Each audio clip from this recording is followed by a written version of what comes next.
नमस्कार, आप देख रहे हैं न्याय तक और मैं हूं कुमार विजय। आज हमारे साथ समाजवादी पार्टी की शिक्षक सभा के राष्ट्रीय महासचिव कुलदीप यादव जी हैं। आज कुलदीप यादव जी उस मिशन में शामिल मिले हमें जिसमें आप सबने देखा कि सदन के भीतर डॉक्टर भीमराव अंबेडकर, बाबा साहब भीमराव अंबेडकर का अपमान देश के गृह मंत्री ने किया। वो कोई आभासी सी वर्चुअल सी स्वर्ग की सीढ़ी भारत के लोगों को देना चाह रहे थे कि अंबेडकर से, जिन्होंने इस देश का संविधान बनाया, जिन्होंने पिछड़े दलितों को सम्मानजनक जीवन जीने का रास्ता दिखाया, उनके बजाय ईश्वर का नाम लेकर के स्वर्ग जाने की बात कर रहे थे। खैर, उसके विरोध में आज समाजवादी पार्टी ने पूरे प्रदेश में अपने तरीके से प्रदर्शन किया, ज्ञापन दिया और उसी ज्ञापन देने की यात्रा में हमारी मुलाकात हुई है राष्ट्रीय शिक्षक सभा के महासचिव कुलदीप यादव जी। तो आपका बहुत बहुत स्वागत है भाई साहब। बहुत बहुत। और हम जानना चाहेंगे कि डॉक्टर अंबेडकर के इस अपमान को आप कैसे देख पा रहे हैं? देखिए, जो देश के करोड़ों गरीबों, पिछड़ों, दलितों, अल्पसंख्यकों, मजलूमों, वंचितों, शोषितों को एक सम्मानजनक जीवन जीने का अधिकार दिया, ऐसे बाबा साहब के लिए ये एक विशेष मानसिकता के लोग उनका उपहास करें, ये केवल उनका उपहास नहीं है, ये उन करोड़ों देश के मजदूरों, मजलूमों, वंचितों, शोषितों, पिछड़ों, दलितों, अल्पसंख्यकों, आदिवासी और समाज के हर वर्ग जिनको बाबा साहब ने एक सम्मानजनक जीवन जीने का अधिकार दिया, उनका अपमान था। ये अपमान ठीक है जिस तरीके से, लेकिन जैसे कि पिछले लोकसभा से अचानक से समाजवादी पार्टी ने डॉक्टर अंबेडकर की तस्वीर को अपने जखीरे में शामिल कर लिया, उससे पहले नहीं दिखते रहे, तो क्या वजह रही कि पिछले लोकसभा से आप लोगों ने अंबेडकर को अडॉप्ट किया? क्या वैचारिक अडॉप्ट किया है या केवल पैशन के तौर पर अडॉप्ट किया है? देखिए, अगर मैं समाजवादी पार्टी से भी पीछे चलूँ जी, जिनके विचारों पर ये पार्टी चल रही है, डॉक्टर लोहिया जी के जी, उनके संबंध भी डॉक्टर अंबेडकर जी से थे जी। और अंतिम समय था जब हालांकि भेंट नहीं हो पाई और काल के गाल में समा गए, लेकिन तब से लेकर आपने जो ये कहा कि पिछले केवल लोकसभा चुनाव से जी, तो ये मैं मान सकता हूँ कि हो सकता है ये समाज में अभी आया है, लेकिन विचारधारा जो अंबेडकर जी की रही है, जो समाजवाद की रही है, जो डॉक्टर लोहिया जी की रही है, वो लगभग उन्हीं वर्गों के लिए रही है जिसके लिए डॉक्टर लोहिया काम करते थे, जिनका अधिकार देने के लिए डॉक्टर साहब ने अपना जीवन दिया। देखिए, ये तो मतलब एक बहुत वर्चुअल सा सिनेरियो क्रिएट कर रहे हैं कि डॉक्टर लोहिया की विचारधारा जिस वैज्ञानिक समाजवाद की थी उससे बहुत इतर रहा है अंबेडकर का, या हम कहें फिर कॉमन करेंगे तो गांधी, मार्क्स, लेनिन से सबकी विचारधारा कॉमन हो जाएगी क्योंकि सब जन सापेक्ष हैं। नहीं, उसके आगे मैं कहना चाहता हूँ कि जो doctor Gandhi, doctor Lohia, doctor Ambedkar ji के बारे में जो आपने कोट किया, अगर विचारधारा हालांकि वैचारिकी सबके अलग अलग है जी, और काम लगभग सभी ने किया उसी उसमें डॉक्टर, और अंतिम समय की मैंने जो बात कही वो अंतिम समय की कही जी जी। लेकिन आज हम कहना चाहते हैं कि समाजवादी पार्टी जी, डॉक्टर साहब भीमराव अंबेडकर जी का जो अपमान है जी, ये चुनावी नहीं है। हमारे राष्ट्रीय अध्यक्ष जी ने इसको वैचारिक रूप से जी, समाजवादी पार्टी के हर कार्यकर्ता के दिलों में डालने का काम किया है जी, और उसी का नतीजा है कि आप देख रहे हैं कि डॉक्टर साहब के सम्मान को जिन पर काम किया डॉक्टर साहब ने जी, उसी विचारधारा को हमारे राष्ट्रीय अध्यक्ष ने पीडीए नाम दिया है जी, जिसमें पिछड़ा, दलित, अल्पसंख्यक, आदिवासी, आबादी सारी चीज़ें हैं जी, उनके जिनके हकों को आज मारा जा रहा है जी, उस पर काम किया है। और बाबा साहब ने जो गोल्डन ट्रायंगल कहा था जी, आर्टिकल 14, 19 और 21 जी, क्या आज हमारी जो पीडीए विचारधारा माननीय राष्ट्रीय अध्यक्ष जी के द्वारा जिस पर काम किया जा रहा है, क्या उस पर सही बैठ रही है? क्या आज की सरकार उस पर कुठाराघात नहीं कर रही है? इसलिए समाजवादी पार्टी आज उस हर वर्ग के लिए जिसके लिए डॉक्टर साहब ने काम किया उनके साथ खड़ी नज़र आती है। और वैचारिक रूप से, ऐसा नहीं कि केवल इलेक्शन और केवल चुनावी हम लोग इस तरह का काम कर रहे हैं, वैचारिक रूप से डॉक्टर साहब के और डॉक्टर लोहिया जी के का विचार लेकर हम लोग चल रहे हैं। जी, इसमें गांधी का विचार कहीं शामिल होगा या नहीं होगा? गांधी के विचार में किस तरह की, कौन सी मानसिकता आप गांधी जी की? नहीं, अभी जैसे आपने कहा कि लोहिया और अंबेडकर का विचार लेकर के चल रहे हैं। मैं देखिए, हमने कहा कि सबके कार्य करने के तरीके अलग अलग। जी, मैंने कोड नहीं किया कि एक साथ मिलाया। जी जी जी जी। तो जिस तरीके का एक पूरा सिनेरियो बन रहा है, लगातार समाजवादी पार्टी दलित वोट बैंक को अपने करीब लाने की कोशिश कर रही, तो अब तक क्या सफलता दिख रही कि दलित सामंजस्य खासतौर पे यादव जाति के पास साथ हो पा रहा है?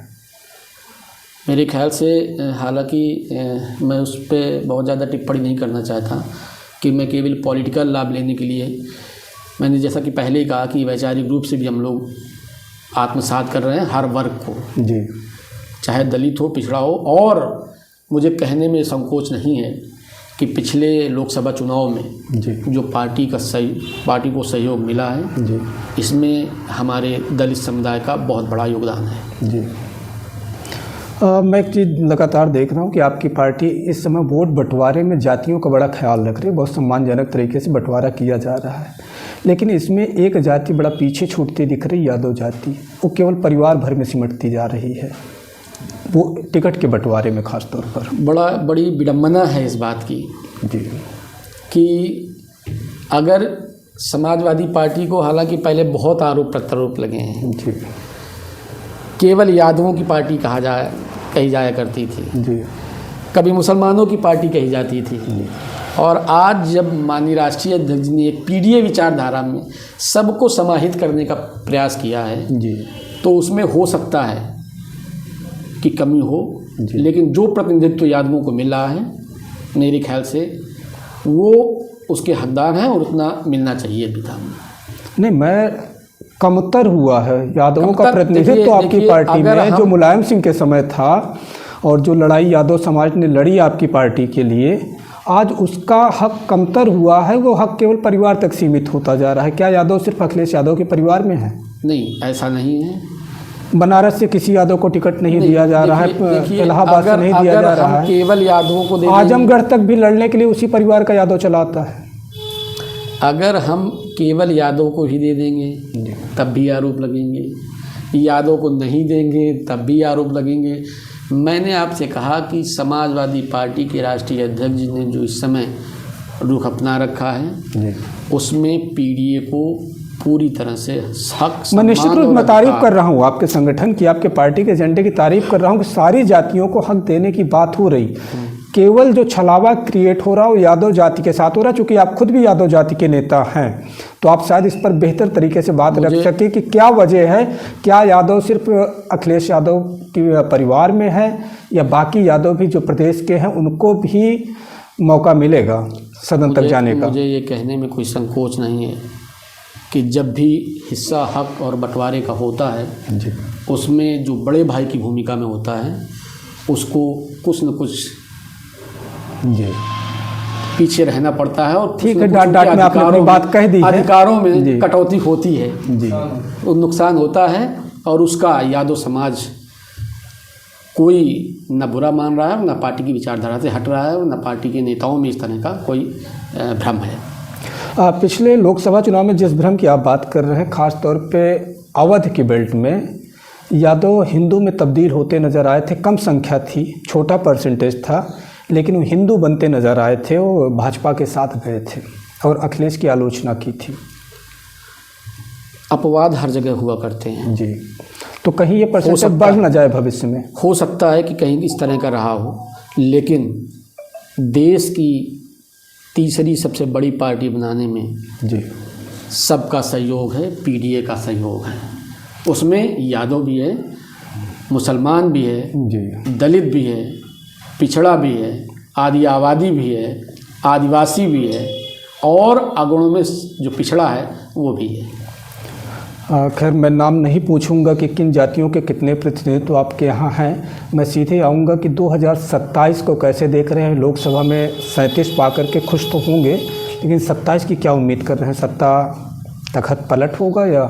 जिस तरह से आज उत्तर प्रदेश हो जी या देश हो, जी जिस मानसिकता के लोग बैठे हैं और जिस विचारधारा पर हम लोग चर्चा कर रहे हैं, जी उस विचारधारा के हकों अधिकारों को मारने का जो काम सरकार कर रही है, जी उनके पूर्वजों का, उनके जो आदर्श हैं उनको अपमानित करने का जो सरकार काम कर रही है, जी 2027 में इसका जवाब देने के लिए ये वर्ग तैयार बैठा है। और मुझे कहने में कोई संकोच नहीं है, समाजवादी पार्टी बूथ स्तर पर भी लगी है। जी वोटों के कटने, बढ़ने और जुड़ने जी। का जो काम लगातार चुनाव आयोग के द्वारा दिया जा रहा है, उस पर भी ध्यान दिया जा रहा है। और पार्टी बूथ से लेकर बिल्कुल मजबूती के साथ 2027 के चुनाव की तैयारी कर रही है, जिसमें माननीय राष्ट्रीय अध्यक्ष जी ने समय समय पर जी कार्यकर्ताओं को, नेताओं के साथ बैठक कर रहे हैं और आगे की रणनीति तय कर रहे हैं। जी अब बहुत शुक्रिया। एक और प्रश्न आपसे करूंगा कि लगातार जैसा आप लोग कहते रहे हैं, हमला बोलते रहे सत्ता पर, कि जितनी स्वतंत्र एजेंसियां भी हैं सरकार की, उन पर भी धीरे धीरे सरकार कब्जा कर रही, चाहे ईडी की हो, सीबीआई हो, चुनाव आयोग हो। अभी कुछ दिनों पहले आपने सुना हो तो हाई कोर्ट में विश्व हिंदू परिषद ने एक कार्यशाला रखी थी, जिसमें तमाम रिटायर्ड जज के साथ हाई कोर्ट के 2 जज भी शामिल हुए थे। उसमें से एक नाम था डॉक्टर शेखर कुमार यादव का, न्यायमूर्ति शेखर कुमार यादव। उन्होंने कहा कि अब ये देश बहुसंख्यक की मर्ज़ी से चलेगा। जहां आप बहुजन की मर्ज़ी से चलाना चाह रहे हैं, वहीं उन्होंने कहा बहुसंख्यक की मर्ज़ी से चलेगा, जिसमें उनका आशय स्पष्ट था कि वो बहुसंख्यक उनका हिंदू है। तो क्या मुस्लिमों को आप अकेला छोड़ देंगे या उनके हितों के लिए जुडिशली से भी टकराएंगे?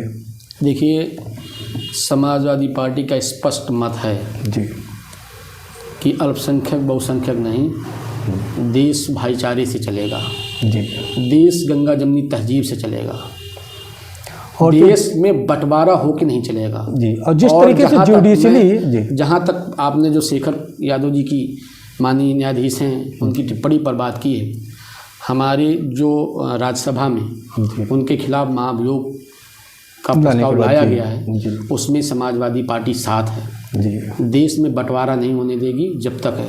और दूसरा, मैं एक बात और कहना चाहता हूँ जी कि सुप्रीम माननीय उच्चतम न्यायालय ने जी सो मोटो एक्शन लिया था जी और आख्या मांगी गई थी कि शेखर यादव जी ने जो कहा उस पर विस्तृत आख्या दीजिए। जी मुझे कहने में, आपके चैनल के माध्यम से कह रहा हूँ जी कि अगर सो मोटो शेखर यादव पे लिया गया था तो उत्तर प्रदेश के मुख्यमंत्री ने उनकी बात का समर्थन करके वही सेंटेंस को दोहराया है। क्या माननीय उच्चतम न्यायालय उन पर एक्शन लेगा, उन पर आख्या मांगेगा, उनको बर्खास्त करेगा? और आपके चैनल के माध्यम से कहता हूँ, दोनों की गिल्टी बराबर है। अगर उन्होंने देश बांटने की बात करी है, आपस में हिंदुओं और मुसलमानों को अलग करने की बात करी है, तो उसका समर्थन करके प्रदेश के मुख्यमंत्री ने भी वही काम किया है। उनके खिलाफ भी या तो उनको बर्खास्त किया जाए और या तो उनके खिलाफ जो कार्रवाई हो, विधिक कार्रवाई हो, उनके खिलाफ भी की जाए। जी तो इस पर कभी आप लोगों ने कोई मांग नहीं की? क्यों आज आप बात रख रहे हैं या इससे पहले इसके पहले हो चुका है? जी इसके पहले हो चुका है। और आपको बता दें, एक मुकदमा भी दायर हो चुका है कि अगर शेखर यादव ने जो कहा, अगर उस पर उनके खिलाफ सो मोटो लिया जा सकता है तो एक प्रदेश के मुख्यमंत्री के खिलाफ क्यों नहीं? जी बहुत बहुत धन्यवाद कुलदीप जी। कुलदीप जी ने वाकई बहुत महत्वपूर्ण बात बताई कि अगर संविधान की रखवाली करने वाले न्यायमूर्ति पर एक्शन लिया जा सकता है तो उस व्यक्ति पर भी एक्शन लिया जाना चाहिए जो संवैधानिक पद पर प्रदेश का मुख्यमंत्री बनकर के बैठा है। तो बहुत धन्यवाद हमारे साथ बातचीत करने के लिए, बहुत शुक्रिया। बहुत बहुत धन्यवाद।